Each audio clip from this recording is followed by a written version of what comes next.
Hi everyone, thank you for joining our webinar. I'm Nika Nagavi, Data and Insights Director of the GSMA's Mobile Money Program and the lead author for the State of the Industry report. With me today, you'll hear from Simon Anderson Manjong.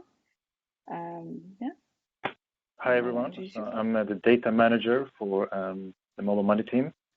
So I've been leading the analysis and the quantitative work that has gone into this year's State of the Industry report. Was very excited to take you through the findings of the report. This is our 8th edition of the report. We usually launch our report during Mobile World Congress in Barcelona. This year, because of the COVID-19 outbreak, we had to launch the report digitally. To be honest, we were a bit worried that we wouldn't get the same buzz that we've had in the past. But we've had more downloads of the report than ever. So thank you all so much for your interest and for joining the webinar today. Just a caveat before we start the webinar, the report was written in late 2019, so pre-COVID-19 outbreak, and all of the analysis and insights are based on the data that was also collected in 2019.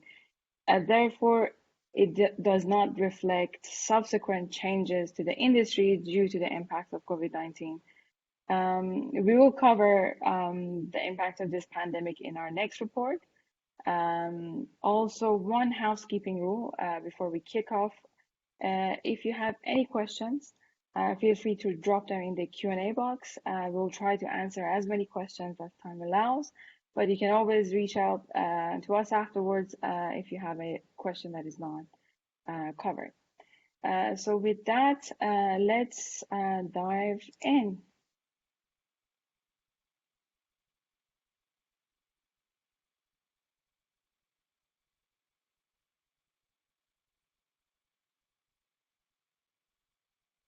We go to the first slide. I think there might be a slight delay in the slide. No, it's coming up. Perfect. So before we jump into the content, I'll provide a quick overview of our methodology. This report provides a quantitative assessment of the state of the mobile money industry based on GSMA data from the Mobile Money Deployment Tracker, the 2019 Global Adoption Survey, and Mobile Money Estimates and Forecasts. We've been running our annual Global Adoption Survey for the past 8 years. It's a supply-side survey and is designed to capture quantitative information on the operational metrics for mobile money services around the world. So if you go to the next slide, I will dive into the data and the big stories of the year. I'm sure all of you have seen the big headline figures. 2019 was indeed a momentous year for the industry as the number of mobile money accounts surpassed the 1 billion mark. This is a tremendous achievement for an industry that is just over a decade old. The mobile money industry of today has a host of seasoned providers with a broad set of operational capabilities, a full suite of products, and a global reach. In terms of coverage, mobile money services are now available in almost all countries where less than a third of population have an account at a formal financial institution. I now hand over to Simon to tell you more about where the most of the growth in 2019 came from and how the industry is growing and globalizing. Great. Thank you, Nika. Can you see the slide now? Is it up? No, there's a bit of a delay. Yes, yeah, it's up. Yeah, perfect. So, Sub-Saharan Africa is, as you can see at the top here, the enduring epicenter of mobile money.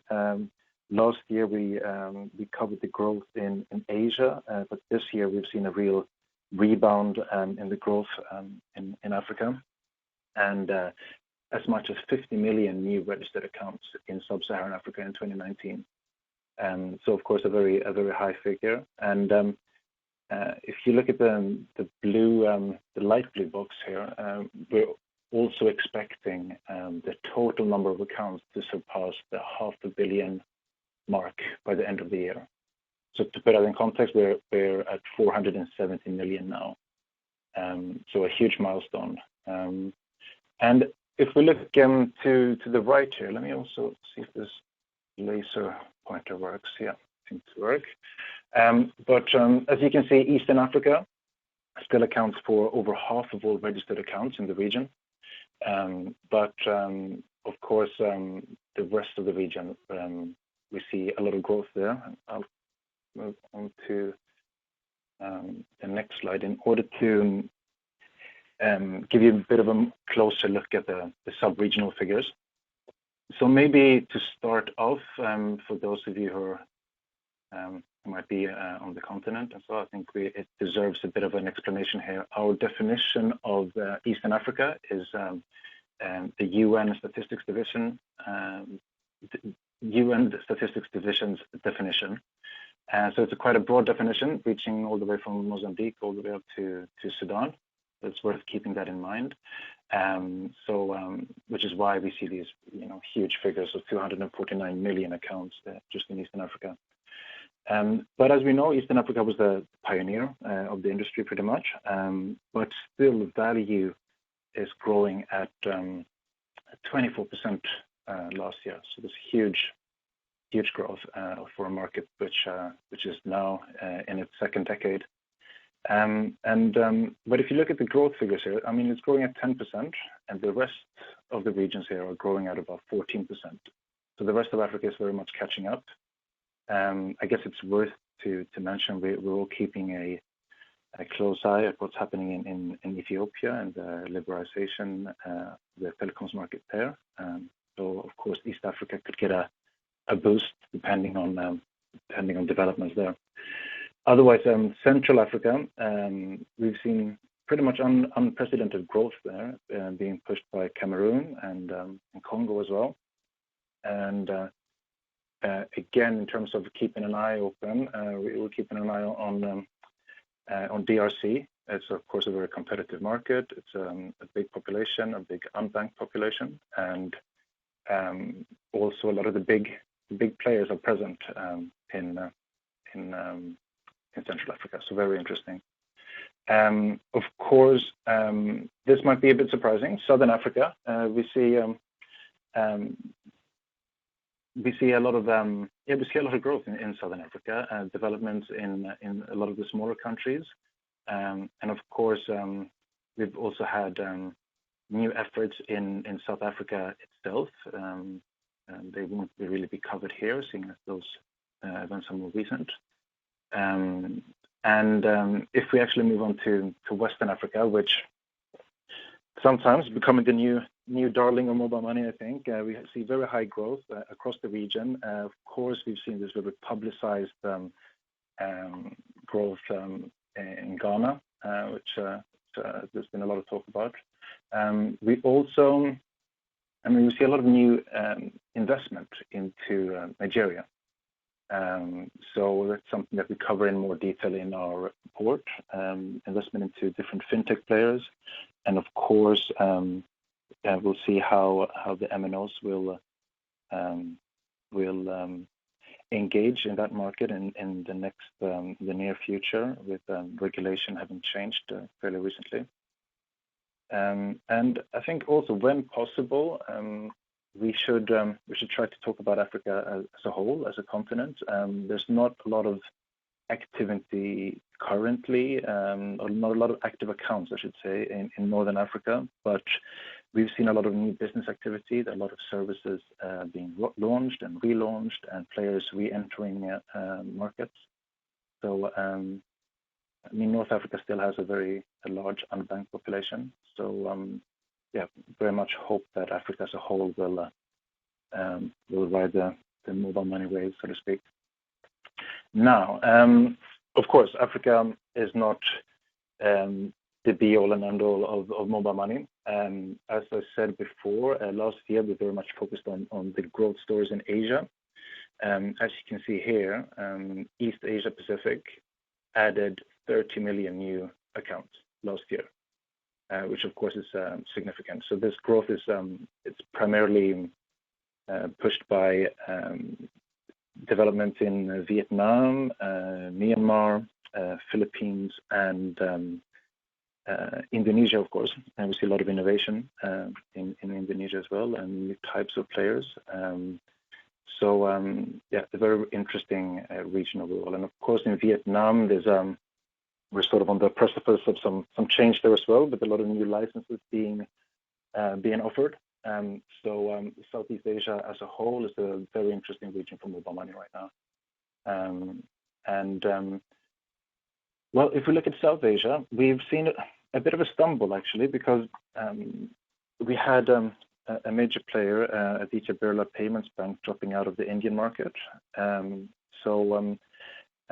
those who don't know, Aditya Birla Payments Bank was sort of the last and final iteration of Vodafone Idea's M-Pesa India project.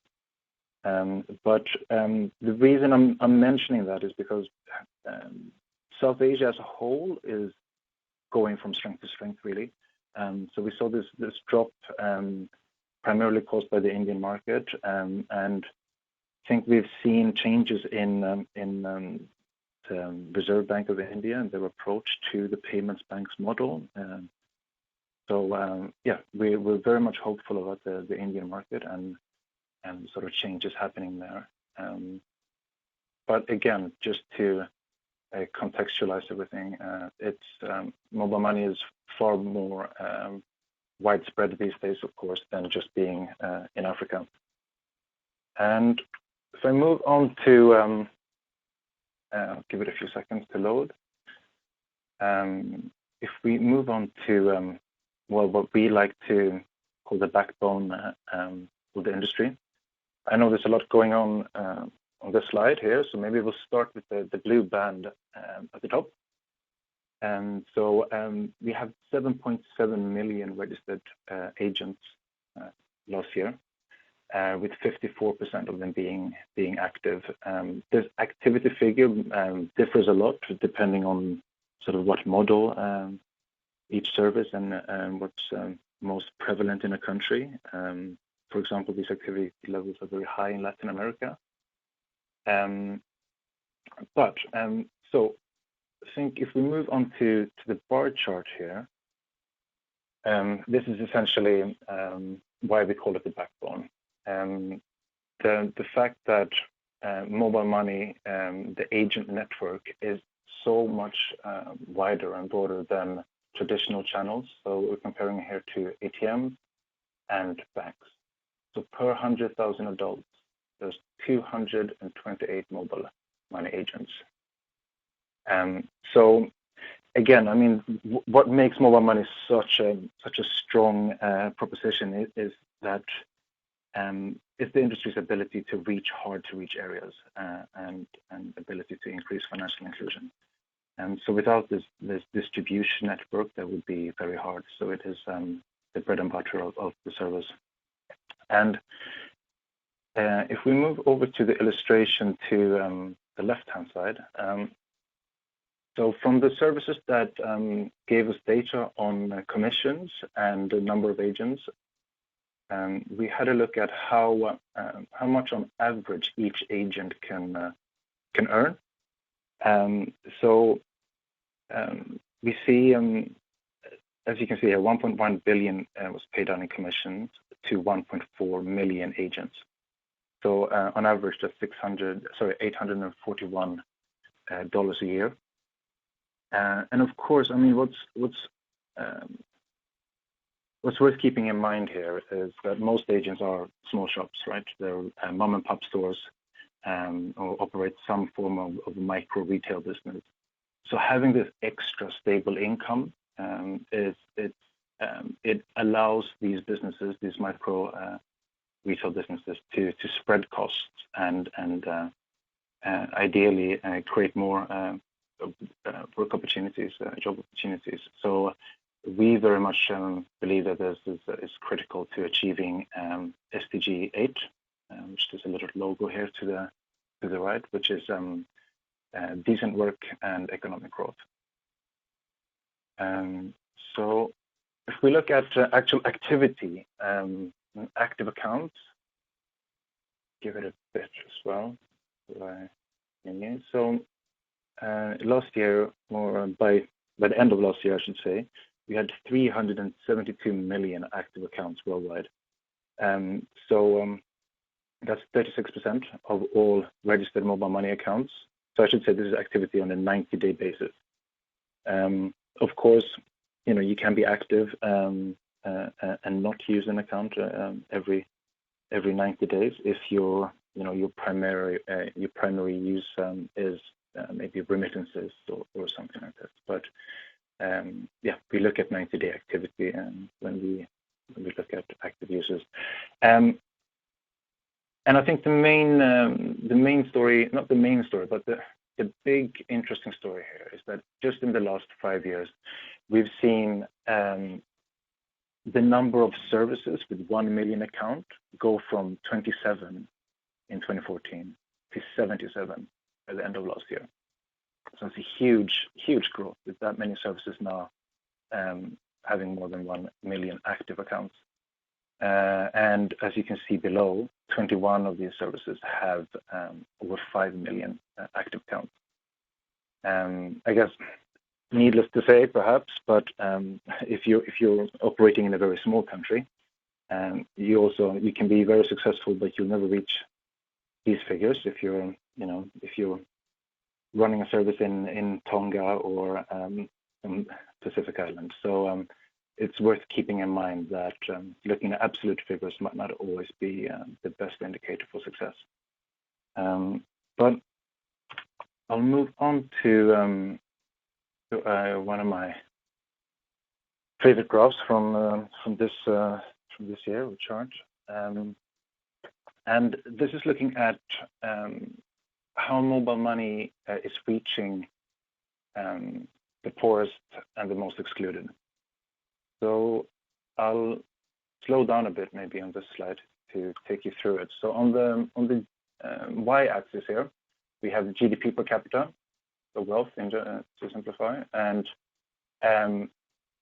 on the x-axis we have the share of adults without an account in a financial institution. So basically, the further on the x-axis you are, the more excluded, or the bigger part of society is financially excluded. So these dark spots, as you can see, these are the mobile money markets, and the larger the circles are, the higher share of the adult population has an active mobile money account. So I guess what as you can see, mobile money is most successful in the countries that have the lowest incomes and the highest number of financially excluded people. I guess it's worth pointing out as well that the scale on the y-axis here is logarithmic. So there's a very big difference. As you can see, there's $1,000 here, and then 10, then 100. So a lot of the countries down here, there are very few countries that aren't mobile money markets. So for us, it's always important that that we can make the argument that we're reaching the most financially excluded, and that we're helping to bring them into the financial sector. And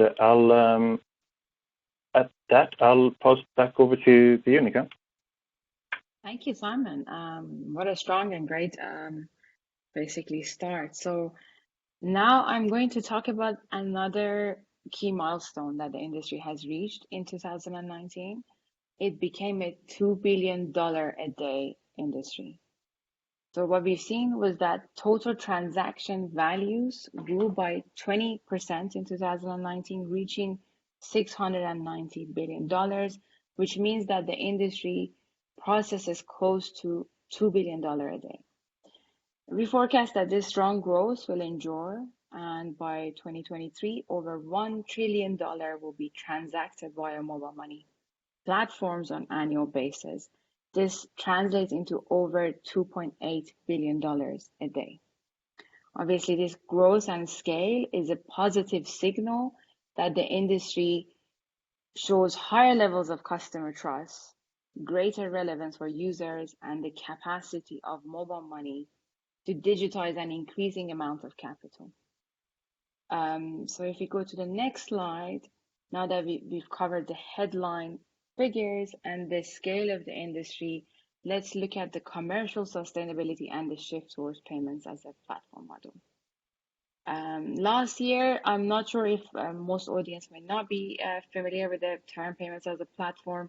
Last year, we published a report on evolving the mobile money business model and the transition to a payments as a platform strategy. I can share the link later, but in a nutshell, the payments as a platform strategy embodies a 5-pillar shift centering around lowering barriers for partnership or creating a more accessible environment for third parties and moving away from one-on-one negotiations and one-off kind of third-party integrations.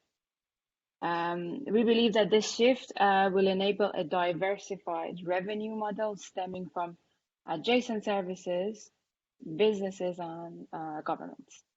So all of this ultimately, the end goal is that all of this ultimately will unlock more targeted services for end customers, including individuals, businesses, and communities, and create a more engaged user base for providers. So let's look at how the industry is doing on this front. Actually, I'm still in the previous slide. Sorry. So not all mobile money providers are profitable. That's a reality of the business. But in 2019, a growing number of mobile money services crossed the threshold to become commercially sustainable. In fact, 60% of providers reported a positive EBITDA. The other point that kind of links into the payments as a platform is around revenue diversification, which is key in building a sustainable and viable mobile money business. In 2019, we saw a significant drop in reliance on customer fees. In addition to that, we saw 21% of providers reporting that business fees drive most of their revenue. This is obviously a great indication that the industry is focusing more on enterprises and diversifying their revenue models. Overall, the findings here suggest that there is a strategic shift that is happening in the industry, with providers moving away from customer fees as the main driver of the basically revenue towards a payments as a platform model, encouraging value to remain digital and expanding their value proposition to adjacent services such as credit, savings, and insurance. So if you go to the next slide, we can look at the evolution of the digital ecosystem. So this was one of the greatest findings and basically industry first of 2019 report. Two key trends in 2019 indicate that the industry has reached what can only be described as a digital threshold. The first trend is, and I think Simon, you need to click here. There might be a bit of a delay, guys. Thank you. Sorry, we're not in the same room, and hosting a webinar from home can be challenging. Yes, so we have it on the screen. The first one is that for the first time, digital transactions represent the majority of mobile money flows. So this means that a larger proportion of money is entering, as you can see on the left-hand side, and leaving, as you can see on the right-hand side of the graph, the system in digital form rather than through a cash conversion. And just to clarify what digital transactions here mean is everything that you see on the light blue, which is digital in, digital out, which is the light orange, and anything that you see in the circulating value. And then the second trend, which is another industry first, is that more value is now circulating the mobile money system than exiting it. So this is the circle in the middle, the total value in circulation, which is P2P transfers and merchant payments, reached $22 billion in December 2019. This has doubled over the past 2 years and is significantly surpassing the total value of outgoing transactions, which is $18 billion, that figure on the orange over there. This indicates that the industry practitioners have really pinpointed what keeps value circulating in the mobile money system. And in the next few slides, I'll go through each of these kind of trends in more detail. So let's look at each of these trends in a bit more detail and look at the next slide.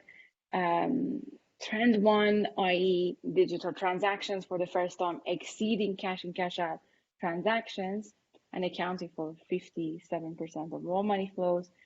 This was mainly driven due to the industry becoming a more integral part of the financial ecosystem and lower barriers to third-party integration. So if you go to the next slide, we can talk about interoperability and the industry becoming a more integral part of the financial ecosystem. So like other payment infrastructures in early days, mobile money was a standalone tool, not connected to a centralized third-party platform, and largely it was separate from other sources of digital funds.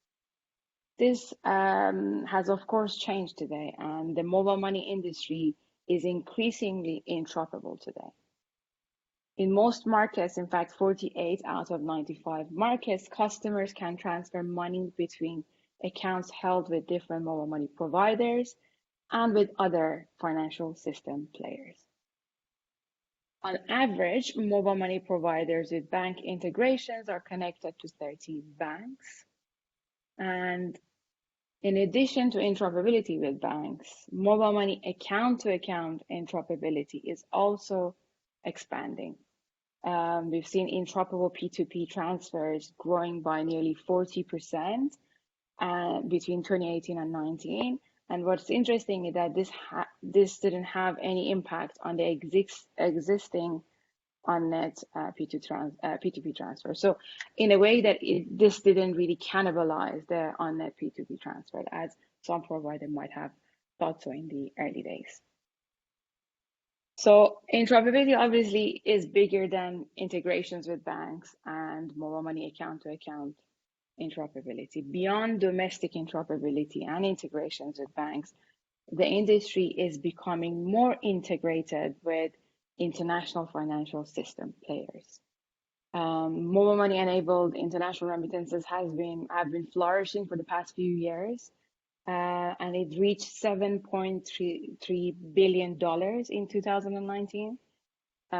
This growth is primarily driven by stronger appetite for cross-border interoperability between providers, but also a lot of appetite for integrations with traditional and non-traditional and digital remittance service providers, from the likes of Western Union and MoneyGram to the likes of Azimo, WorldRemit, More Money, and the rest of the digital players. So if you go to the next slide, we're still continuing on trend one. So what we mentioned on trend one of the reasons was around the industry becoming more integrated with other financial system players. The second one was increased digitalization was basically due to lower barriers for third-party integration. So plug and play access to mobile money services through APIs is a crucial step in transitioning towards a platform-based model. So that's a no-brainer. But for mobile money providers, providing this plug and play access can completely transform their business model. It can significantly reduce the time it takes to link with a partner, which can take several months, and can significantly increase the range of options or services that they offer to their customers. A few years back, only a handful of service providers had open or published APIs. This was including the likes of Safaricom, Daraja, and a few others. But in 2019 Global Adoption Survey, we saw some promising trend with almost 20% of respondents reporting that they have published mobile money APIs. And we believe that this shows that the industry is becoming more accessible to third parties. As a result, on average, each providers are integrated with 98 billers, 52 organizations for bulk disbursements, and over 13,000 merchants. So if we go to the next slide, I'll cover the trend two, Just a recap, 22 was around more value circulating in the mobile money system than exiting. So earlier we mentioned that the total value in circulation, which was both P2P and merchant payments, reached $22 billion in December 2019. What's interesting here is that there is no sign of P2P transfers slowing down.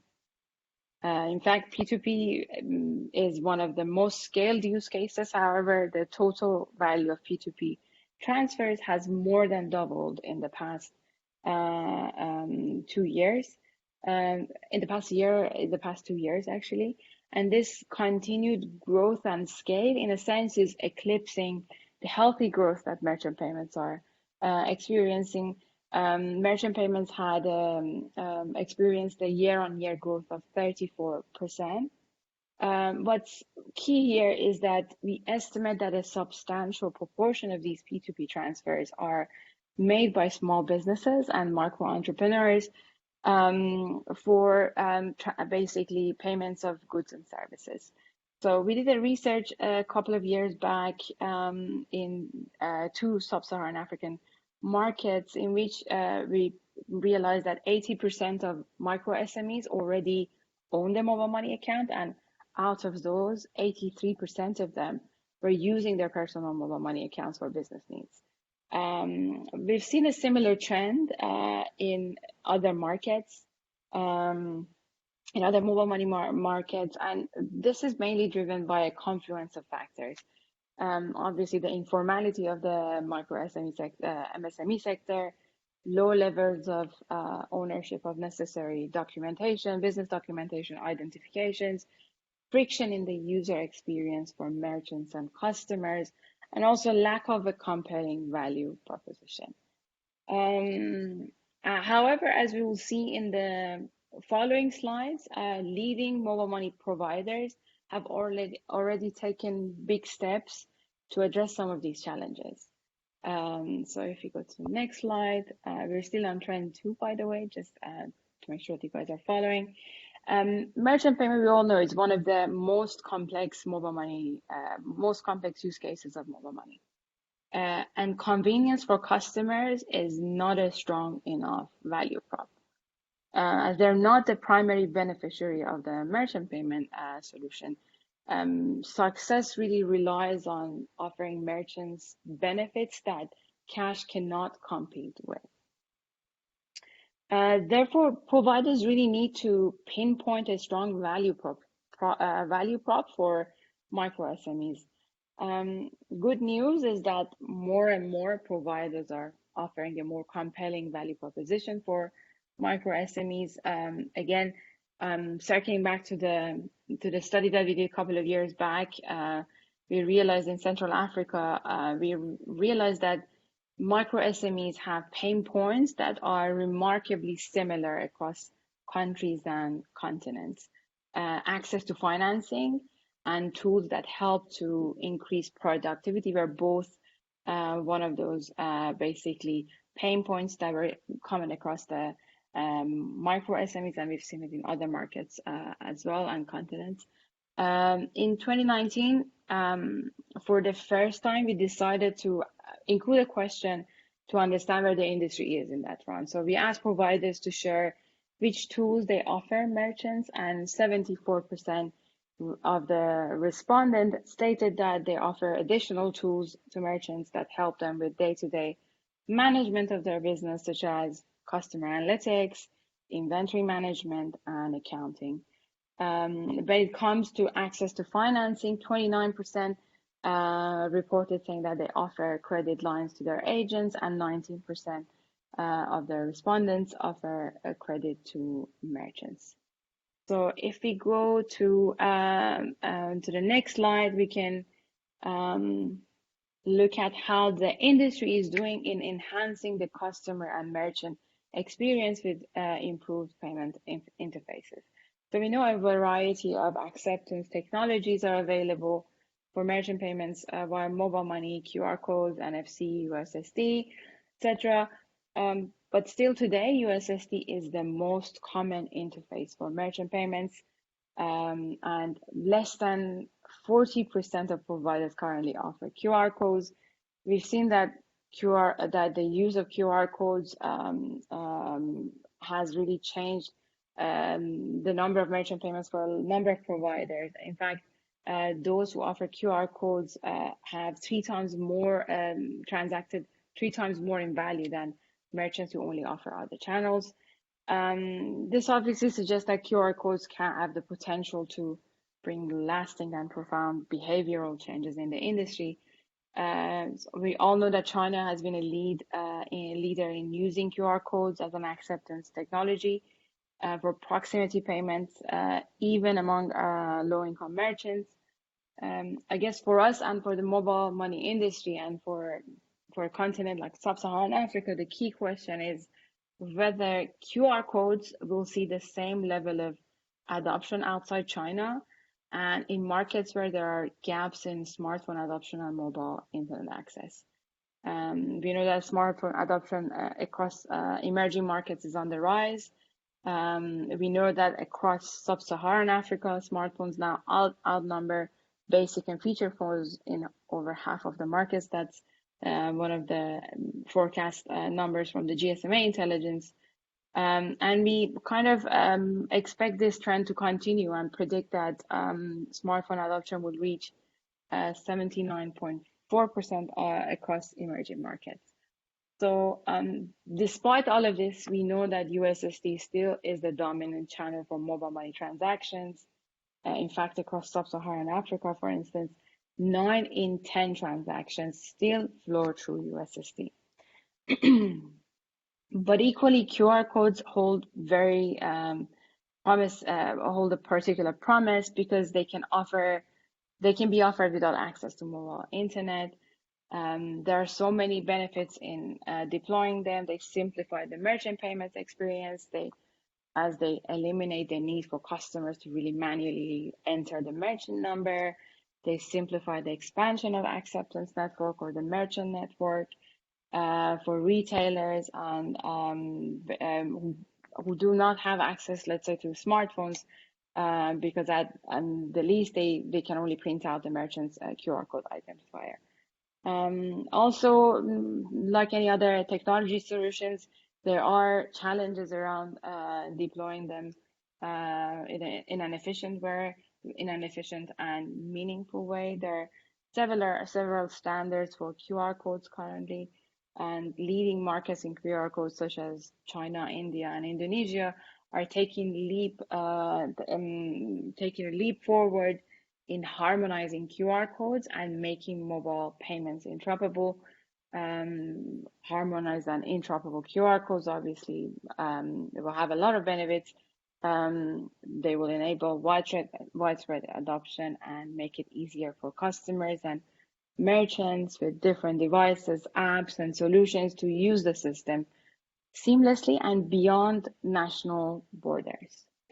So I'm just a bit cautious of time, so I'm going to whiz through the next few slides. So let's look at how the industry is empowering micro SMEs to reach a broader customer base. So in 2019, e-commerce transactions facilitated by mobile money more than doubled in volume and doubled in value. And this strong growth obviously indicates that either there are more integrations directly happening between operators and online businesses or through online payment gateways. However, despite this impressive growth, e-commerce transactions still present only 11.5% of the total value of mobile money retail transactions. Another kind of like trend that we've observed in 2019 was a rise of using social commerce and using channels such as Instagram, Facebook to sell and market different products.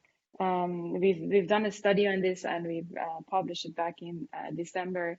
It's very interesting. There are lots of like value proposition and lots of interesting opportunities for mobile money providers to play a big role in both formalizing the sector and removing some of the frictions that currently exist in the social commerce space. So let's look at the regulatory and policy landscape and how it has evolved in 2019.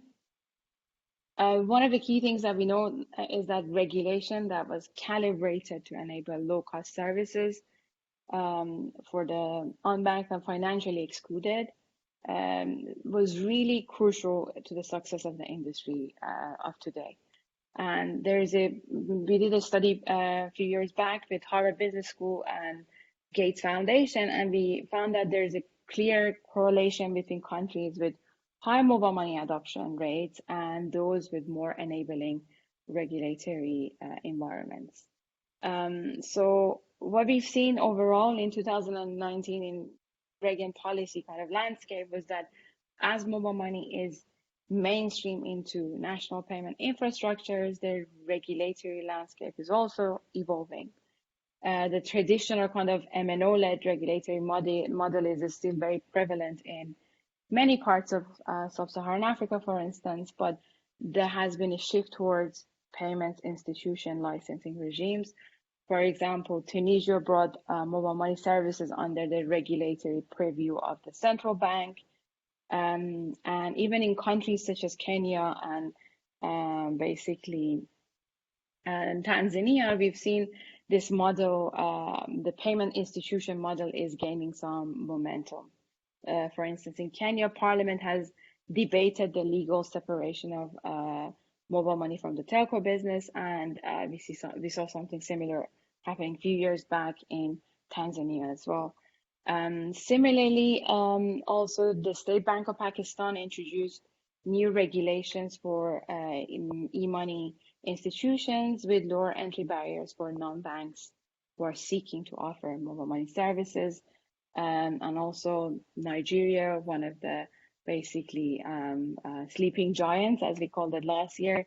We've seen the Central Bank of Nigeria granting approval in principle to 3 payment services applicants, 2 of which were subsidiaries of the local MNO.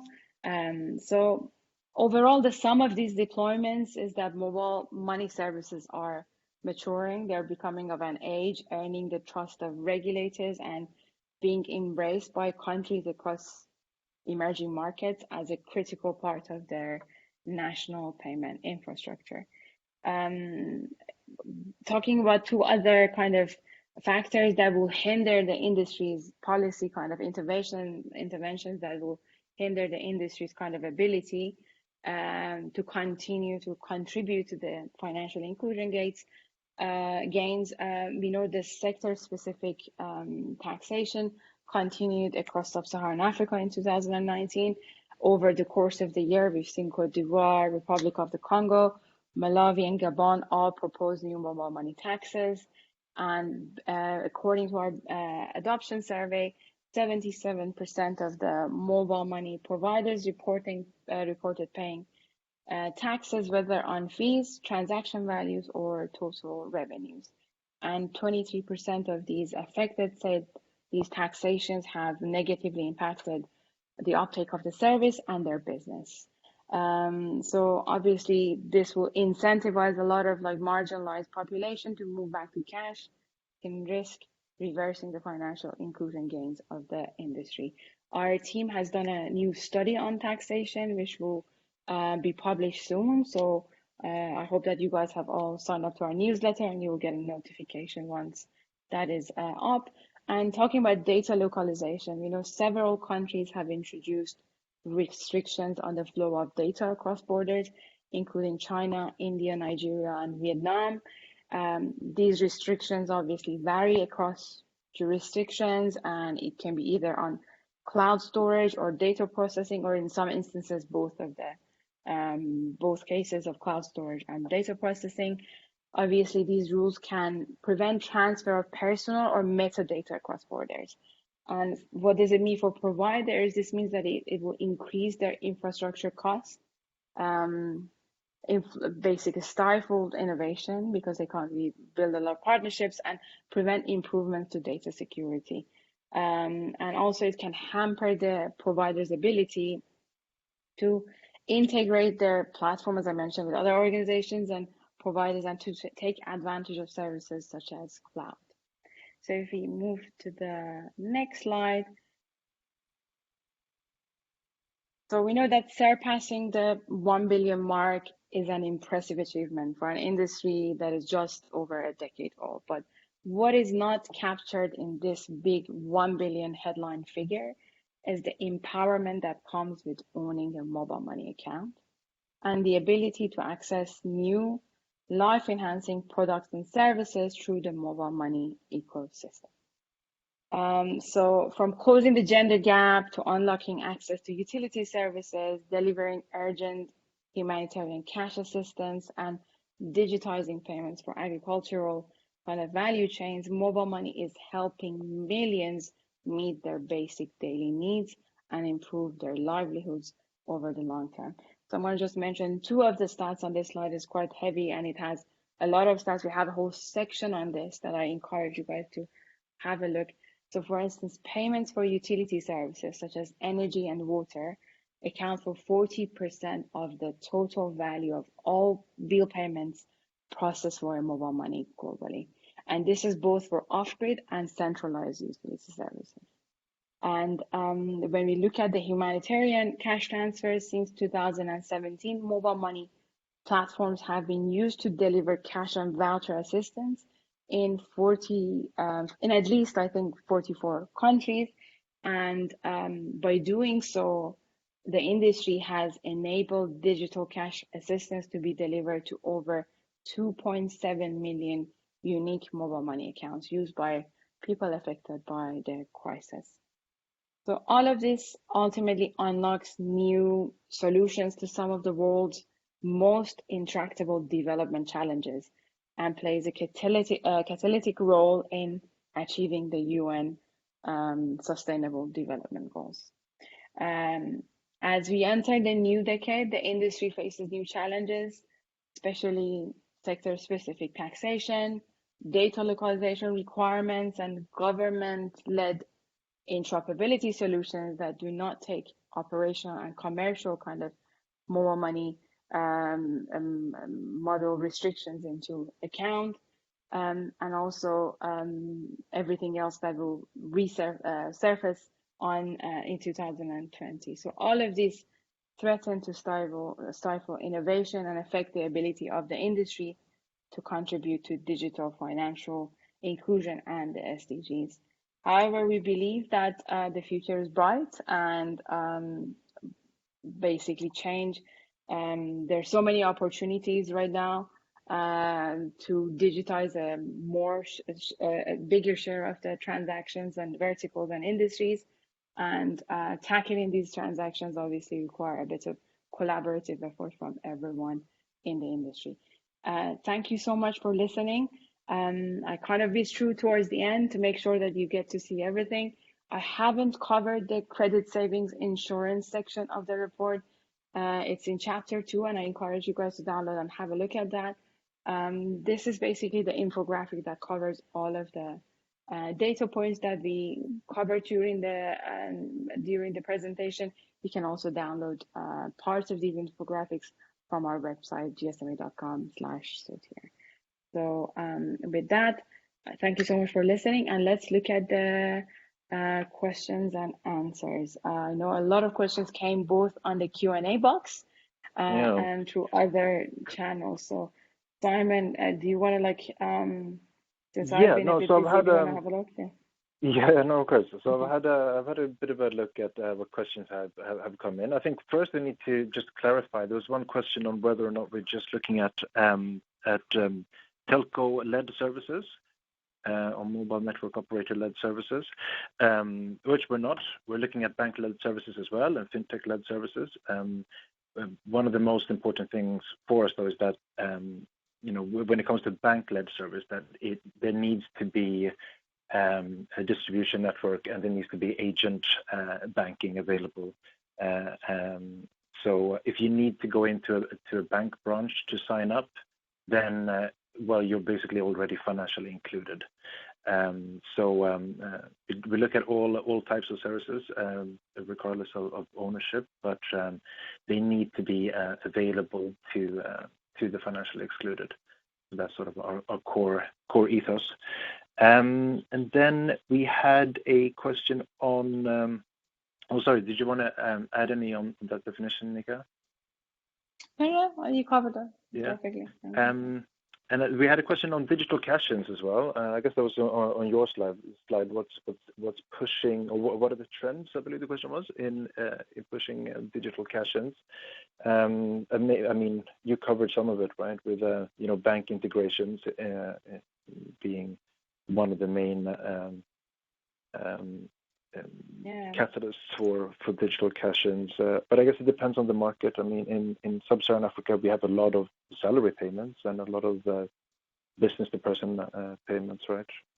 But maybe you can expand, Nika. So on cash-ins, actually, on digital transactions in general, we said it was because of integrations with banks, and we can see Bank2, for instance. Wallet transactions now represent 13%, which compared to a few years back, I believe this figure was in the low single-digit region. Also, if you look at the digital end, apart from bank to wallet, we can see international remittances, and we know it's one of the use cases that we see flourishing more now during the COVID time. Bulk disbursements, as Simon mentioned, either for G2P or salary payments. Obviously, the trend kind of differs region by region. Sub-Saharan Africa is mainly dominated by salary disbursements. In other regions, it's predominantly G2P transfers. And I mean, I think it's worth mentioning as well. I mean, this sort of historical time that we find ourselves in. We haven't received any of the new data yet, but I mean, anecdotally, we're hearing that there's a lot of digitization pushes going on. We'll probably I guess we're likely to see even more bulk payments and more digital in transactions. But I guess we'll have to wait for the next year's data to know. Yeah. Exactly. Yeah. So I see one comment on the COVID-19 and for quickly. Our plan and intention is to have a mini kind of COVID analysis ready for Q3. That would be September, October. But that depends on how quickly we receive the data. Yeah. No, exactly. I mean, unfortunately, I mean, when it comes to the data collection, sometimes it's quite a long process. So we hope to have as many services as early as possible, of course, and have in order to sort of get a first glimpse at the impact of COVID. And of course, as we know, it comes down to a lot of regulation and whether or not the distribution networks were classified as essential services and so on. And so it will be very interesting to see the new figures. I guess we're kind of running out of time. Yeah. Maybe we take one more. I see one comment from David on whether we have a sense of like the connection between mobile money accounts and bank accounts. Obviously, Leora and the Findex team has a good sense, and one of the early insights they gave us last time they did Findex was that they saw a correlation that mobile money was kind of a stepping stone for people to have open a bank account. And obviously figures such as like the bank to wallet transactions or wallet to bank transactions show that there is a very complementary relationship between mobile money industry and the banking industry. Thank you, everyone. We're running out of time. There's so many good questions, and I think we need to figure out a way of answering all of them and getting back to you guys on some of the questions that had more higher rating than likes. Thanks for listening. We should say, I mean, we can email questions and tweet at us and so on, and we'll try to get back to you as soon as possible. Exactly. If you can email, and mobilemoney@gsma.com.